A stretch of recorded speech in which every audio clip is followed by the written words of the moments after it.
Riders fans, I've got a cool project bike to talk about. This is an electric Supermini.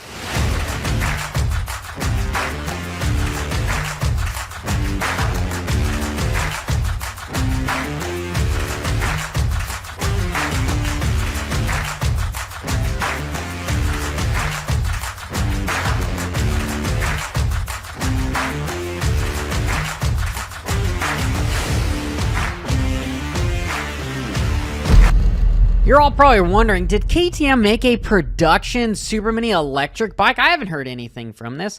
Me neither. So what this is this is a hybrid build that's going to be a limited production from Dirt First Racing, and it's a mix of two bikes that KTM already makes, which is what I like. They're mixing the 2023 KTM Freeride EXC, which is an electric bike, with an 85 made by KTM. They're swapping pieces and parts off of it. The frame and the motor is coming from the electric side. The forks and suspension are coming in like the wheel size, and that sort of stuff is coming from the little bike. It is supposed to be a stepping stone because KTM offers the little bikes with the 50s, and there's no middle ground electric bike for teenagers. And then for adults right now, they've got the essentially trail bike, which is like a Sur-Ron. It's not meant to be a full-blown race motocross bike. KTM will probably eventually come out with this. However, it is a cool idea. And in my opinion, this is what many companies have done with taking a 450 frame and putting a 500 two-stroke motor in it or whatever, and revamping it into something that's super cool. It's a specialty build, so it's something that you are going to pay for. So if I'm looking at some of the specs, it is aimed at the 85 class, and it is supposed to be competitive there with the Kawasaki 112s, the 115 Supermini 85s. And the only problem is it's a little bit heavy, because when I look at some of the statistics on what a KTM 85 makes, they make about 20 horsepower and they weigh 68 kilograms, which is about 150 pounds. This sucker, it makes about 24 horsepower, but it weighs 230 pounds. So these electric bikes seem to be pretty heavy, and it's one of the reasons as why the CRF 150 never really got its reign of shine. It just didn't take over like all the four-strokes did for the big bikes.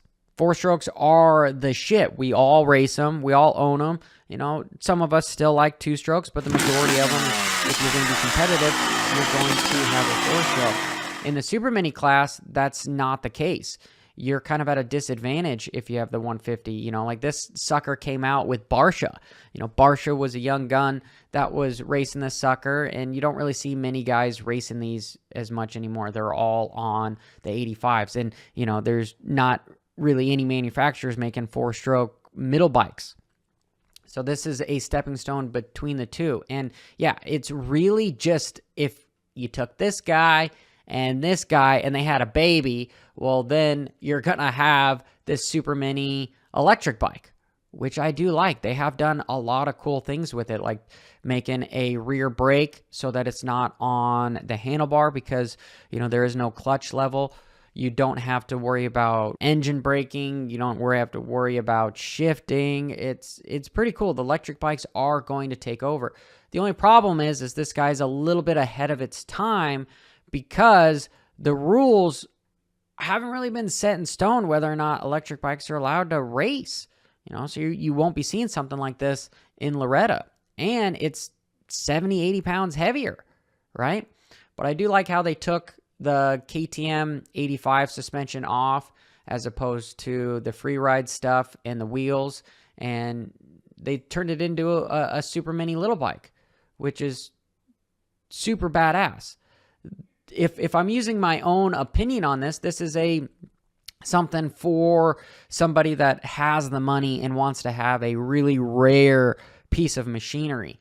You know, they're saying here that fast charging is going to be 2 hours. You'll be able to go back-to-back motos. You know, they did this at Glen Helen, 5-lap motos here. Like, the one time I rode an Alta, they could not last a 30-minute moto. You know, the batteries just aren't quite there. Is KTM going to figure out it? Is Stark going to figure it out? Who knows? Harley Davidson, Triumph, you know, all these guys that are making these electric stuff, who's going to beat them to the punch? Or is it just really the technology's not quite there? You know, my personal opinion is electric bikes are about 10 years out from really, really taking over. They are going to be expensive too. You know, we're probably talking 15 to 20 grand for an electric bike versus right now we've got a 4-stroke full big bike for 10, 12, right? It's quite a bit more. Here's some of the upgrades that I feel are the most noteworthy with this sort of merge is the forks, the brakes, the new foot brake, right? So it's not on the hand, a bigger front rotor. I love those Galflers, man. If you, that's one of the upgrades that you should have. If you have the majority of your stopping power is the front brake, so you want it to slow you down. ARC levers, those things are just factory, and that's really the noteworthy upgrades that I see here. And this sucker is $18,000. You can contact dirtfirstracing.com if you're interested in something like this. You know, this is a very specific market if you want your kid to be on an electric bike and sort of learn an electric bike in the middle. The rules really aren't set in stone yet where the stuff is going, but it is a super sweet build. And it's ahead of its time. It's ahead of its time. It's beating KTM to the punch. The bike looks sick, which is a plus with the Red Bull KTM graphics, but it is a merge. If this free ride had a baby with a little bike, then boom, you get the Supermini electric bike. So looking at the price, a standard 2023 KTM is right around 7 grand, and this specialty build is about 18 grand. My question is, once rules are in place, will electric bikes take over the little bike genre where the 4-stroke with the CRF 150 was unable to do so, kind of because of weight and power? This thing's definitely going to have the power, but it's still probably going to be a little bit heavy, and then we've got the battery issues. But if you figure all that stuff out, is it going to take over? And if it does, we're probably looking at a $10,000 85. It won't be an 85cc because it's an electric bike, but as far as a teenage level motorcycle for 9 to 14-year-olds, it's going to be 10 grand. But you're not going to have as much upgrades and that sort of thing. And then in the 450 class, just the bigger bikes, you know, you're looking at 15 to 20 grand probably for electric bikes. But I want to know what you guys think in the comments below. Is this a sick build?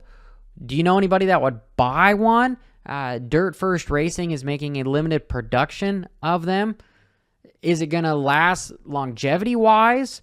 I mean, you will be able to get pieces and parts for it, I'm assuming, because KTM still is making, you know, their EXC, and it's just a merge between the two. It's not like they're making a whole bunch of in-house stuff, maybe besides that rear brake add-on there. However, I sort of feel as if it's ahead of its time. There's a place for an electric 85, but I just don't think we're there yet. I think we're just a few years out, and we're really a decade out from these things really going mainstream.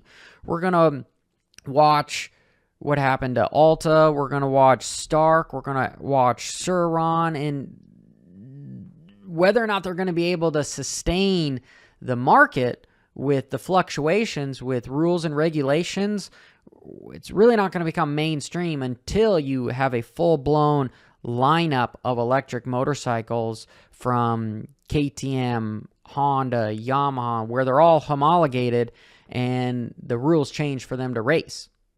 I think that's about 10 years out. This is Johnny Effenhopper. Till next time. Bra-da-da-da-da-whoa!